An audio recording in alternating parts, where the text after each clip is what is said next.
Dan untuk membahas tema kita hari ini mengenai menakar nyala saham di tahun ular kayu sudah hadir di studio IDX Channel Bapak Surya Dharma, Direktur Samuel Sekuritas Indonesia. Selamat pagi Pak Surya. Pagi, Wiki. Terima kasih sudah bergabung bersama kami di spesial program kali ini. Selamat tahun baru. Selamat tahun baru.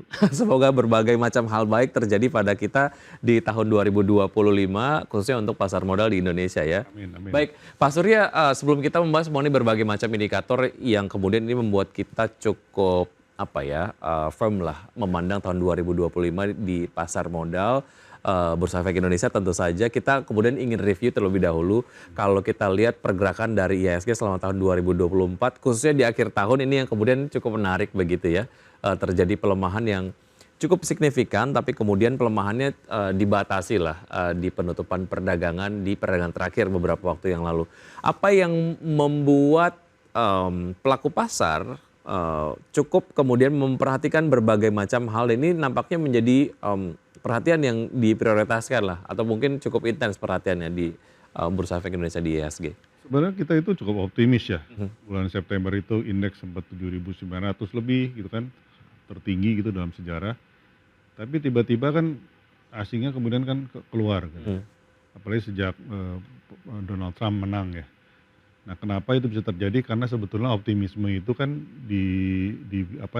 diciptakan karena adanya ekspektasi penurunan suku bunga yang akan cukup drastis gitu ke depannya gitu ya. Tapi karena waktu itu Trump naik, orang-orang mulai berpikir, wah ini penurunan suku bunganya kemungkinan tidak secepat yang dibayangkan. Karena relatively beliau itu kan lebih suka mengenakan tarif misalnya kan ke negara lain yang membuat inflasi itu akan tercipta di sana gitu. Apalagi Jerome Powell juga menyampaikan 2025 penurunannya nggak akan agresif ya. Betul. Makanya kalau kita lihat yield dari bonds mau di Indonesia mau di Amerika itu tetap tinggi gitu. Walaupun Fed menurunkan suku bunga gitu. Jadi hal itu yang membuat banyak dana yang keluar dari Indonesia. Nggak cuma Indonesia sebetulnya negara-negara lain juga, tapi ada beberapa negara mungkin yang lebih diuntungkan ya seperti India gitu mungkin banyak lebih diuntungkan. Ya, Indonesia itu banyak keluar, saya lihat sejak September itu mungkin 3 bulan terakhir sekitar 40 triliun ya yang keluar di pasar saham. Itu yang membuat kenapa kalau investor asing keluar biasanya yang kena itu kan big caps ya, yang for big banks. Makanya itu yang membuat indeks kita kembali turun lagi mendekati 7.000 gitu. Baik, kita juga sama-sama menyaksikan IHSG yang menembus rekor secara berjilid-jilid begitu ya tahun 2024. Tentu saja ini terkatur dari berbagai macam sentimen, salah satunya adalah optimisme terkait dengan penurunan dari tingkat suku bunga acuan di The Fed sendiri. Tapi kemudian itu tidak sesuai dengan apa yang kita ekspektasikan, apalagi pasca Donald Trump terpilih begitu ya. Kalau kita lihat sentimen dalam negeri sebetulnya secara kuat-kuatan gitu. Mengapa kemudian ini menjadi satu sentimen yang quote unquote terkalahkan dengan sentimen asing begitu, karena kan kita ada pilpres begitu ya tahun 2024, kemudian juga ada hasil dari pilpres ini juga disikapi cukup optimis oleh pelaku pasar karena kebijakan ekonominya sudah mulai terbayang dan lain sebagainya. Nah ini kalau kita bandingkan nih sentimen domestik dan sentimen luar selama tahun 2024 tuh kemarin seperti apa Pak Surya? Nah itu yang menjadi catatan kita juga karena pemain-pemain retail yang sempat membantu indeks kita pada waktu COVID. Jadi pada waktu COVID itu retail kita itu tiba-tiba bangkit ya sehingga mengalahkan transaksi dari investor asing gitu. Nah itu perlahan-lahan memang turun ya. Saat ini tuh turun. Kenapa turun? Salah satunya kalau saya lihat pertama setelah kode asing lokal itu ditutup ya. Jadi saya lihat retail-retail itu mungkin senang nyontek ya dulu ya. Jadi ada yang disebut FOMO juga yang membuat banyak yang mengalami kerugian sehingga akhirnya bursa itu bermaksud baik menutup kode itu, tapi saya lihat memang ada efek sampingnya, di mana retail-retail itu mungkin semangatnya menjadi turun, kan? Jadi akhirnya perdagangan mereka turun, sedangkan asing itu kan keluar gitu. Ya, kehilangan salah satu acuan gitu ya sebetulnya ya. Akhirnya membuat bursa kita ya agak tertekan, apalagi dengan pelemahan rupiah kan. Pelemahan rupiah itu selalu berefek negatif terhadap indeks. Jadi nggak pernah itu pada saat rupiah melemah, indeks kita naik itu biasanya sih kecil kemungkinannya gitu. Jadi itu yang membuat kenapa market kita agak kurang bagus ya tahun kemarin ya. Oke, satu hal yang juga menjadi perhatian pelaku pasar terkait dengan kebijakan PPN begitu ya, Ya. menjadi 12%. Kemarin Presiden Prabowo Subianto menyatakan bahwa memang tetap harus kemudian naik, tapi hanya ditujukan untuk barang-barang yang mewah saja begitu ya. Tapi statement ini kurang lebih nadanya sama sempat terucapkan beberapa waktu yang lalu dari point of view pemerintah, tapi kemudian masyarakat merasa bahwa ternyata ada barang-barang lain yang sebetulnya quote unquote menurut masyarakat ya tidak dikategorikan barang mewah tapi terkena juga PPN. Sejauh mana ini sebetulnya memberikan sedikit ketenangan lah dari masyarakat dan sejauh mana ini kemudian menjadi sebuah kebijakan yang ya memang akan diterapkan untuk barang-barang yang beyond gitu ya atau levelnya high end gitu bukan yang kemudian menengah ke bawah gitu. Ya sebetulnya lebih bagus sih. Hmm, Kalau masyarakat umum sih tentu lebih suka kalau misalnya tetap 11%. hmm, Kalau perlu turun gitu kan. Karena kalau kita lihat negara-negara pesaing kita kan Vietnam kan malah turun. Kita malah naik gitu ya. Nah dengan saya cuman melihat bahwa kenaikan, apa namanya, persentase itu ya, dari 11%, 12% itu apakah efeknya akan meningkatkan pajak atau enggak, hmm. itu kan masih menjadi tantangan ya. Karena kita seperti terjadi pada sempat tahun lalu ya. Pertengahan tahun itu sempat pada waktu 10% naik ke 11%, pendapatan pajak kan sempat turun ya. Hmm. Walaupun ditutup akhirnya naik juga gitu ya. Nah, apalagi kalau kita lihat misalnya di cukai rokok misalnya kan efeknya kan negatif gitu kan pada waktu kalau naiknya terlalu banyak gitu. Jadi ya sebetulnya kalau ditunda atau dibatalkan lah untuk Mhm. yang non barang mewah sih positif sih ya harusnya ya. Termasuk kita juga kan sekuritas kan tadinya kena 12% juga sekarang Iya. kita tetap 11% gitu ya. Tapi ternyata tidak ya, itu sudah terkonfirmasi ya. Gitu ya. Itu Dari ya teman-teman sekuritas nah, sudah mengkonfirmasi ini ya. ya kadang-kadang Oke. soalnya penaikan PPN itu kan tidak membuat kita otomatis bisa mengenakan kepada nasabah Hmm, juga kan. baik. Seluruh sektor itu kan beda-beda gitu ya. Mhm, mhm. Jadi bebannya akhirnya balik-balik ke perusahaannya sendiri gitu kan. Oke, oke. Salah satu alasan utama mengapa kemudian pemerintah menerapkan atau mensahkan inilah ya pertimbangannya adalah untuk meningkatkan rasio pajak sendiri begitu di tahun 2025 karena memang pemerintah akan menggunakan pendapatan dari sektor pajak salah satunya adalah untuk membayar utang-utang dari pemerintah begitu. Sejauh mana ini kemudian juga menjadi salah satu pertimbangan untuk investor asing masuk ke pasar Indonesia, memperhatikan berbagai macam indikator-indikator ini Pak Surya. Mungkin Anda punya insight terkait ini? Kalau misalnya investor sih ya, investor misalnya asing Hmm. maupun lokal gitu. Kalau bisa kan ya pajak serendah mungkin kan. Hmm. Ya kan kalau Itu tinggi yang kan jadi iya pertimbangan kan utama kalau ya. kena cat tinggi kan pasti kan Walaupun utang pemerintah Indonesia cukup besar ya. ya tetap gitu. Itu Kita upaya kan untuk membayar kita kan utang gitu. tergantung sebagai apa namanya, kita sebagai siapa gitu. Kalau sebagai Hmm. pemerintah kan maunya kan pajak kan tentu tinggi kan, Hmm. supaya pendapatannya naik gitu kan. Tapi kalau kita sebagai investor misalnya atau pelaku, bisnis gitu kan maunya kan pajaknya kan Make rendah sense gitu. ya. Ya. Atau konsumer kan Mhm, maunya kan rendah gitu kan. mhm, mhm. Walaupun sebenarnya 1% itu kan relatively kan mungkin untuk beberapa sektor nggak terlalu berasa gitu ya. Ya, ya. Tapi, sektor-sektor lain mungkin ada yang dampaknya cukup cukup tinggi sih ya kalau saya lihat Mhm, ya. mhm. Oke, dampaknya cukup signifikan apalagi memang kita nggak mengkonsumsi cuma satu barang aja gitu, kita Iya. mengkonsumsi banyak barang ya dikalikan aja PPN-nya yang naik menjadi Yang saya 12%. takutkan sebenarnya kenaikan pajak ini membuat, apa ya, beberapa barang itu orang jadi tidak tidak menunda konsumennya gitu, Hmm. menunda konsumsinya. Hmm. Jadi yang nggak terlalu perlu kan, Ya, ya, ya. tadinya masih ya buat beli gitu ya, mau Mhm. beli barangnya misalnya kan, jadi, "Ah nggak jadi deh, buat apa deh, Oke. pajaknya mahal," misalnya kan. Menarik beberapa waktu yang lalu juga ada pergerakan dari masyarakat untuk memprotes kebijakan PPN menjadi 12% ini menahan konsumsi salah satunya ya. Ini yang sebetulnya juga mungkin quote unquote agak ditakuti oleh pemerintah karena masyarakat menahan untuk konsumsi sementara kita pertumbuhan ekonominya juga Iya, disokong oleh konsumsi domestik gitu ya. betul. Oke, terkait dengan sektor-sektor yang mungkin terdampak lah dan juga ini terproyeksi pada saat bukan wacana, rencana pengesahan ataupun mungkin pemberlakuan dari PPN menjadi 12%, ini kan sudah mencuat pada saat ini kemudian disahkan menjadi produk undang-undang gitu ya. Terhadap sektor-sektor tertentu, sektor consumer goods misalnya ataupun sektor retail gitu, Anda melihat seperti apa? Khususnya di akhir tahun 2024 dan sejauh mana yang menjadi satu sektor yang paling terdampak dari kebijakan ini? Ya kalau barang mewah sih sebetulnya mungkin kan, ditujukannya kepada orang yang mungkin mampu ya. Hmm. Jadi 1% mungkin buat mereka nggak terlalu ini ya. Tapi Ya, kalau ya. secara umum dikenakan, itu saya pikir sih dampaknya lebih lebih negatif ya. Mhm, mhm. Nah sekarang undang-undang sekarang itu kan memakai apa namanya, 11/12 ya, acuannya kan dari barang itu yang dikenakan 12%, yang ya kalau dikalikan ya relatif sebenarnya sama lah, Mhm, mhm, 11% gitu ya. mhm, Tapi karena undang-undangnya udah dirubah jadi 12%, mungkin ada pertimbangan itu ya. mhm, mhm. Tapi overall sih sebaiknya asal apa namanya, asalkan itu dikenakan kepada barang mewah yang Yap. betul-betul memang mewah gitu ya. Mhm. Seperti Wiki bilang tadi kan ada yang sebetulnya nggak bisa dikategorikan mewah, tapi termasuk kategori mewah, itu yang Iya, iya. ditakutkan kan. Iya, iya, Ya itu yang kan ditakutkan oleh kalau masyarakat. misalnya, barang mewah itu benar-benar ya memang Mmm. barang mewah ya harusnya sih nggak terlalu jadi masalah ya. Oke, ya selama statement dari, Presiden Prabowo Subianto memang betul-betul dilakukan begitu ya, bahwa menyampaikan untuk PPN menjadi 12% hanya untuk barang-barang mewah saja. Baik, satu sektor yang juga cukup menarik adalah terkait dengan sektor energi yang memimpin, perdagangan ataupun, penguatan sepanjang tahun lalu. Kita akan bahas usai jeda berikut ini Pak Surya, dan pemirsa tetap bersama kami akan segera kembali.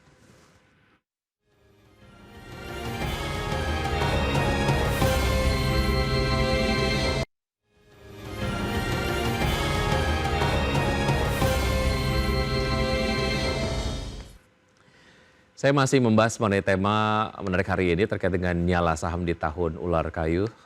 Masih bersama Pak Surya Dharma, Direktur Samuel Sekuritas Indonesia. Oke, satu sektor yang cukup menarik perhatian selama tahun 2024 adalah, dan juga cukup memimpin ya, adalah sektor energi Pak Surya. Mungkin apa yang bisa Anda highlight dari pergerakan sektor ini?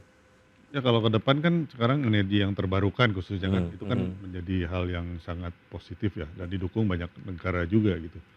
Jadi kalau misalnya, apa namanya, saham-saham yang berhubungan dengan itu tentu mhm. saja lebih mudah ya mencari investor asing khususnya, dibandingkan mungkin energi yang apa, fosil lah Fosil. gitu kan. Jadi memang itu yang terjadi sekarang sehingga, indeks kita juga sebetulnya sekarang tidak hanya digerakkan oleh apa, 4 big bank saja sebetulnya kan Mmm, indeks kita kan. mhm, Ada beberapa saham yang, salah satunya juga, renewable juga, mhm, yang sangat apa namanya, volatilitas pasar itu tergantung oleh mereka juga gitu, mhm, pergerakan mhm. sahamnya gitu. Oke, tapi yang menarik adalah pasca Donald Trump terpilih, kalau kita lihat dari harga minyak sendiri ini Mhm, kemudian menjadi bergairah begitu ya. Karena mungkin secara, Trump kebijakan energinya juga pro penggunaan bahan bakar berbasis fosil begitu. Nah sejauh mana ini kemudian memberikan sedikit perubahan terkait dengan proyeksi, sektor-sektor ataupun mhm. saham-saham berbasis energi fosil ataupun minyak ataupun mungkin, batu bara gitu ke depan, Kalau Pak? zaman Trump itu ya Mhm. kecenderungannya kalau saya lihat dulu itu, produksi minyak di US itu malah naik gitu. Mmm. Karena dia kan pro dengan apa, pengusaha-pengusaha minyak juga Mhm, gitu ya. mhm, mhm, Jadi biasanya itu, produksi sana naik, kemudian Trump juga kan tidak suka perang gitu ya, tidak mhm, suka perang itu membuat, kemungkinan kan perang-perang yang terjadi sekarang itu kan berhenti, mhm, akhirnya juga, minyak mungkin harganya kecenderungannya turun sih kalau mmm, saya lihat ya. mhm, mhm. Jadi itu yang saya perkirakan akan terjadi. Oke, Jadi kalau misalnya komoditas yang berhubungan sangat mengikuti harga minyak mungkin juga mhm, akan kepengaruh gitu. Salah oke, satunya itu sih kalau saya lihat. baik, baik, terkait dengan harga minyak sendiri ini turun sekitar 3% di tahun 2024 merupakan tahun kedua berturut-turut. Apakah Anda, melihat ini menjadi sebuah sentimen negatif atau, sebaliknya ini menjadi sentimen yang, positif, Pak Surya? Untuk siapa?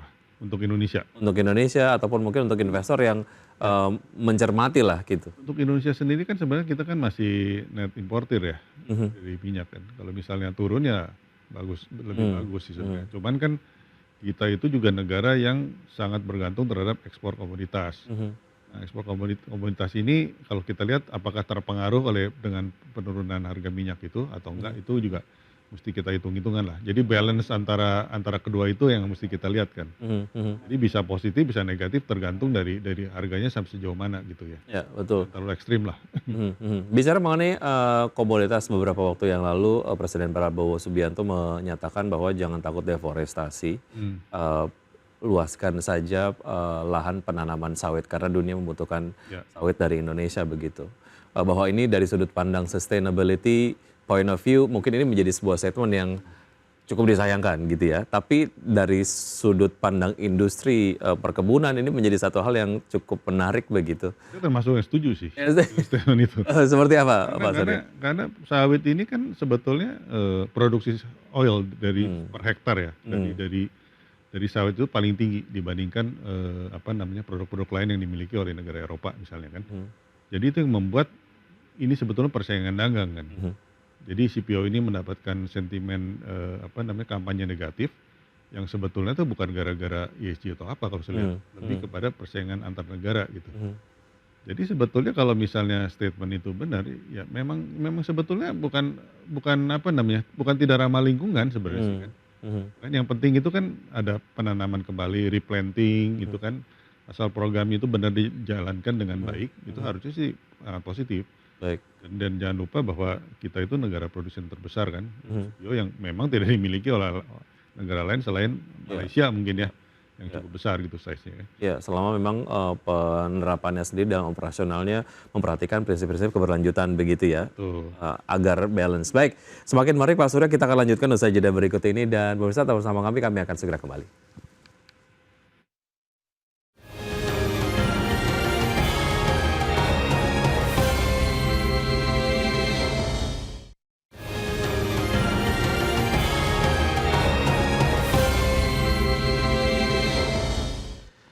Terima kasih Anda masih bergabung sama kami pemirsa dan kini kita akan simak agenda ekonomi dari beberapa, negara. Dari Amerika Serikat ada data soal inventory bahan bakar minyak, kemudian dari Kanada ada PMI manufaktur, kemudian dari Korea Selatan ada indeks harga produsen dan dari Singapura ada PDB, kemudian juga dari Indonesia ada data soal tingkat inflasi. Dan agenda emiten pemirsa dapat Anda saksikan di layar televisi Anda untuk Maya, menggelar RUPS, BVIC, pembayaran kupon, kemudian RDTX, DPS dividen tunai interim, Adaro, DPS dividen tunai interim, KKGI X dividen tunai interim, dan Keju DPS saham bonus.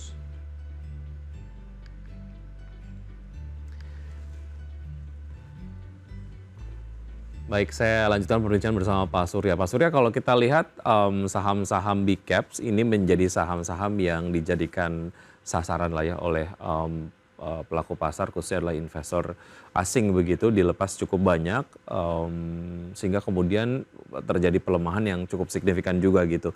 Nah, Anda melihat saham-saham big caps ini tahun 2025 seperti apa, Pak Surya? Jadi kan perusahaan itu kan sebetulnya kan profitnya tetap berkembang kan, Mhm, dan sangat besar ya. ya. Big Bang itu luar biasa profitnya gitu. Jadi walaupun mereka pada waktu asing keluar, mereka mendapat tekanan, tapi pada waktu nanti asing kembali, Mhm. itu pun mereka pun yang akan diuntungkan paling awal gitu. Hmm, Jadi seharusnya itu menjadi kesempatan juga pada waktu terjadi penurunan yang sangat tajam gitu ya. oke. Jadi Ya, kesempatan lah, karena artinya ya. secara kinerja kan nggak ada masalah sebetulnya. Semua, kembali ke pertimbangan fundamental begitu ya, dan Betul, secara, iya. penguasaan pasar dan juga kinerja ini masih sangat, menguntungkan, justru ini bisa dimanfaatkan sebagai momen untuk masuk ke saham-saham big caps atau Iya, big banks lah ya, betul. dengan harga yang terdiskon begitu. Ya, Dari beberapa yang menurut Anda cukup menarik dicermati, mana saja, semuanya Pak? menarik, Semuanya tapi menarik, kalau oke. tekanan asing paling besar tahun lalu itu BRI ya. Mhm, BRI itu keluar paling paling banyak lah asingnya ya. Jadi, mhm, memang belum belum belum berhenti sih kalau saya lihat mhm, ya. mhm. Mudah-mudahan tahun ini ya, kembali lagi lah. Baik. Oke, kalau kita, perlebar lagi sektornya, kalau tadi kita spesifik membahas mengenai big banks lah ya, semuanya kemudian Anda nilai menarik. Tapi kalau di awal acara tadi kita sempat lihat, saham-saham LQ45 sektornya juga cukup, apa namanya, bervariatif begitu ya. Di sektor-sektor yang lain masuk dalam LQ45, yang sudah mengalami pelemahan signifikan tahun 2024, tapi kemudian Anda lihat menarik tahun ini, mana saja? Jadi sekarang itu kan penggerak indeks itu kan kita mesti lihat seperti saya bilang tadi ada 2 kubu sebetulnya. Mhm, Kalau kita lihat, top 10 market cap itu sekarang kan nggak cuma didominasi oleh, big banks gitu kan. mhm, BRI aja rankingnya udah turun gitu ya, yang tadinya nomor 2 gitu. Dulu kan BCA, BRI gitu kan. mhm, Jadi ada beberapa saham yang apa namanya, market cap-nya tinggi, yang sekarang tiba-tiba menjadi menarik kenapa? Karena, orang itu sekarang banyak sekali, index fund ya, mhm, atau apa, fund yang jangka pendek juga ya, yang melihat investasi mereka itu, patokannya itu melihat benchmark-nya itu dari, apa namanya, indeks yang diciptakan oleh MSCI mhm. atau FTSE gitu ya. Jadi begitu ada perusahaan yang masuk indeks itu, otomatis itu banyak fund-fund yang akan otomatis masuk tanpa melihat valuasi atau apapun gitu. Mmm, Jadi untuk masuk itu kan salah satunya itu kan mesti market cap ada minimalnya berapa gitu ya, terus likuiditasnya bagus mhm, gitu kan, sampai masuk indeks gitu. Nah begitu masuk indeks, itu otomatis banyak sekali fund-fund yang masuk situ tanpa melihat yang lainnya seperti saya bilang tadi gitu ya. Ya. Jadi itu pun menjadi penggerak pasar sekarang. Hmm. Jadi kita nggak cuma bisa melihat apa namanya 4B Banks tadi gitu. Jadi saham-saham ini juga kubu yang berbeda tuh Ya. harus kita perhatiin juga. Maka indeks kita bisa kayak roller coaster juga kan. Kadang-kadang misalnya lagi itu ada perusahaan yang mau masuk indeks FTSE tiba-tiba batal gitu ya. Ya. Karena free floatnya dianggap kurang tinggi gitu ya. Itu membuat indeks kita langsung drop karena harga sahamnya kan ikut drop gitu. Tapi perlahan naik ya nanti begitu masuk indeks Ya.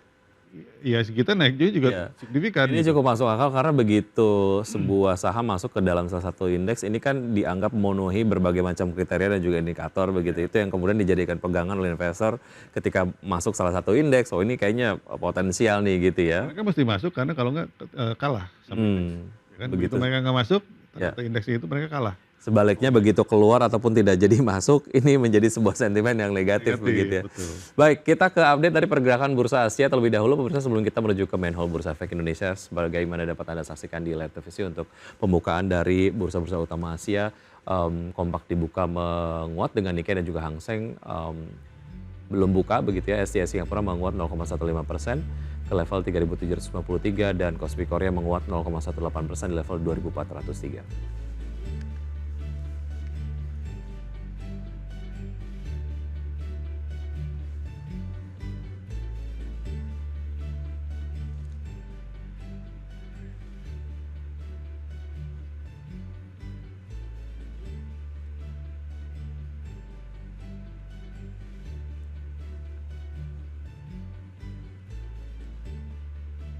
Baik, sebelum kita menuju ke main hall Bursa Efek Indonesia, Pak Surya, saya juga ingin membahas mengenai sektor properti dan real estate yang kinerjanya juga ini nggak setinggi energi, tapi kemudian cukup mengalami penguatan lah di tahun 2024. Proyeksinya tahun 2025 semenarik apa untuk sektor ini? Beberapa properti itu kan cukup menarik ya, performanya terutama yang PANI ya. PANI itu saya pikir sih perkembangan di PIK 2 khususnya memang menarik gitu ya untuk diikuti. Nah mungkin ada IPO dari anak perusahaannya kan, CBD PIK 2 itu ya, CBDK itu yang akan IPO Januari ini. Saya pikir sih cukup menarik juga ya untuk dicermati ya. Oke. Kenapa properti ini tiba-tiba menjadi menarik? Karena harga sahamnya tuh relatif kan banyak sekali yang sudah pergerakannya tidak begitu tinggi seperti dulu-dulu ya pada waktu properti booming kan. Karena banyak sekali investor-investor yang dulu spekulan itu sekarang kan berkurang gitu ya. Jadi pembeli dari properti itu sekarang kan banyak kan benar-benar pemakai langsung gitu kan. Baik. Jadi itu yang membuat kenapa saham properti sempat tidak begitu pergerakan tidak begitu baik lah gitu kan. Cuman belakangan ini kan memang kebutuhan itu kan tetap ada gitu ya. Jadi Pak Prabowo juga kan ada program juga untuk Untuk pembangunan perumahan gitu kan. Baik. Yang saya lihat cukup positif gitu. Ya, Pak Surya, kita tahan dulu, kita akan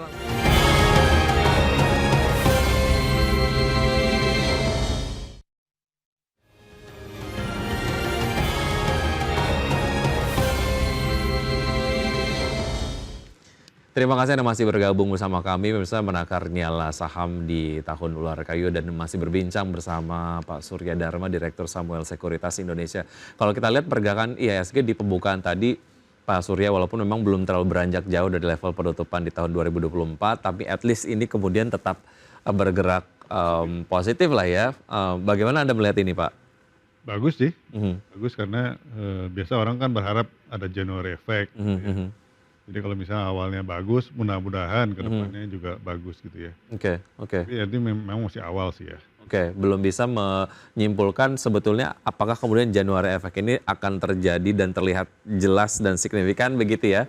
Tapi kalau dilihat dari indikator-indikatornya sebenarnya secara historikal sih Pak Surya, kalau terjadi January Effect itu sebetulnya dipengaruhi oleh apa saja sebetulnya, sentimen apa yang biasanya secara historikal terjadi di awal tahun begitu? Biasanya kan awal investasi biasanya kan mulai dari bersih lah, kan memulai buku baru gitu ya. Baru gitu kan.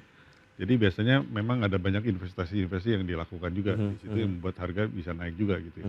Tapi yang penting memang kita yang paling menurut saya cukup penting juga ya stabilitas dari rupiah dulu gitu ya. kalau rupiahnya itu bisa stabil, kembali menguat lagi, saya pikir sih indeks kita ya harapannya bisa naik cukup besar gitu ya. Oke, yang kalau kita lihat sedikit di Desember, kita mengekspektasikan ada window dressing, kemudian juga Santa Claus Rally, Mhm. kemudian juga di Januari ada January Effect begitu ya. Nah ini, ada keterhubungannya nggak sih Pak? Artinya gini, ketika memang kalau kita lihat ada sektor-sektor yang mungkin melakukan window dressing di, akhir tahun 2024, kemudian juga menunjukkan kinerja yang quote unquote cukup positif, mmm, apakah itu akan terproyeksi di pergerakan sahamnya ataupun mungkin pergerakan sektoralnya di tahun 2025 ini sehingga secara akumulatif mungkin dapat kita simpulkan bahwa oke, January effect terjadi begitu? Window dressing tidak begitu terlihat sih ya, Mmm, kecuali pada hari terakhir pas, mau tutup gitu mungkin ya. mhm, Pagi-paginya kita kan masih cukup ya, tertekan gitu ya, iya, ya kan. Jadi memang secara secara 20 tahun terakhir kalau saya lihat mhm, sebetulnya Desember itu kan hampir selalu naik ya. iya iya, Tapi 3 tahun terakhir kan 2 kali turun gitu ya. mhm, Jadi memang itu membuat, hal yang baru juga gitu ya mhm, untuk pasar kita gitu ya. mhm, Harapannya memang kalau misalnya kinerja dari perusahaan-perusahaan ini tetap bagus gitu ya 2025, dengan sendirinya kan indeks harga saham gabungan kita kalau kalau misalnya nggak naik, itu kan berarti kan valuasi jadi murah gitu ya. mhm, Jadi harapannya kita melihat di situ gitu. Karena indeks kita itu akan tetap naik mhm, pada jangka panjang karena adanya pertumbuhan dari laba bersih khususnya kan. mhm, Jadi laba bersih indeks kita tuh dalam secara historikal tuh pasti tumbuh gitu. mmm. Jadi dengan sendiri indeks juga akan mengikuti gitu ya. Harapan harapan saya ke depannya juga akan terjadi di 2025 ini gitu ya. Baik baik. Optimisme itu gitu. Dan itu juga terproyeksi setidaknya di awal tahun 2025 begitu. Kalau kita bicara mengenai, data yang kemudian juga kita ekspektasikan yaitu adalah terkait dengan inflasi di bulan Desember 2024. Sebetulnya secara konsensus, memproyeksikan seperti apa sih Pak untuk data inflasi di bulan, Desember dan sejauh mana ini juga menjadi satu concern di pelaku pasar? Inflasi itu sebetulnya kita cukup terjaga dengan bagus ya. Mhm, Terjaga dengan bagus, cuman memang ada kekhawatiran bahwa, middle class kita itu kan spending-nya mulai berkurang gitu mhm, ya. Jadi banyak banyak hal sih, salah satunya juga mungkin kalau yang menengah ke bawah katanya karena ada judi online segala gitu mhm, kan mhm, yang berpengaruh negatif lah. ya, Nah, tapi memang inflasi itu pun walaupun terjaga, BI kan kelihatan kemarin kan tidak tidak berani untuk menurunkan suku bunga ya, mhm, karena, mhm, apa namanya, kurs rupiah kita kan.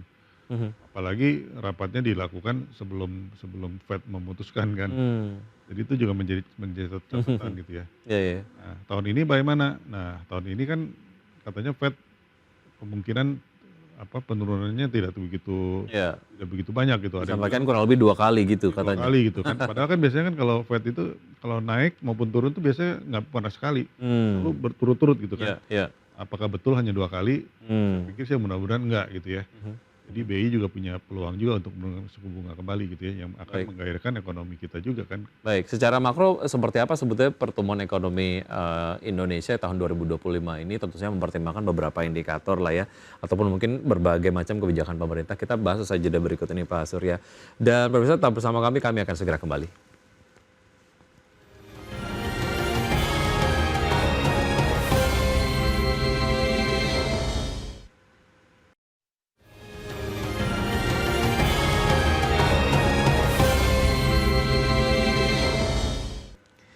Kami masih berbincang bersama Pak Surya Dharma, Direktur Samuel Sekuritas Indonesia. Tadi kita sempat membahas mengenai pasar modal Indonesia optimismenya ke depan seperti apa. Satu hal yang juga dijadikan pertimbangan oleh pelaku pasar, khususnya mungkin adalah pelaku pasar asing lah ya, soal kondisi ekonomi Indonesia ke depan begitu. Dilihat dari kebijakan ekonominya, kemudian juga bagaimana sebetulnya pemerintah menyikapi dinamika geopolitik global gitu. Nah, untuk Indonesia sendiri menurut Anda seperti apa Pak Surya? Ya kalau GDP growth sih perkiraan ekonomi kita sih mungkin lebih sedikit di bawah 5% gitu ya, Mmm, tahun ini ya. Jadi memang tantangannya masih banyak ya, mhm, tantangan masih banyak dan itu terlihat juga di apa namanya, investasi kita kan. mhm, Investasi mhm, kita itu kan kebanyakan kan portfolio kan, mhm, kalau dilihat kan banyak ke pasar saham dan pasar obligasi gitu. ya, Kalau misalnya kayak tahun lalu tertekan kan dengan sendirinya kan juga kurang kurang bagus lah buat mhm, kita gitu kan. Harapannya kan memang dana-dana yang keluar ini kan nanti kembali kembali masuk lagi. Nah, untuk mmm, masuk apa sih yang bisa membuat mereka masuk kan?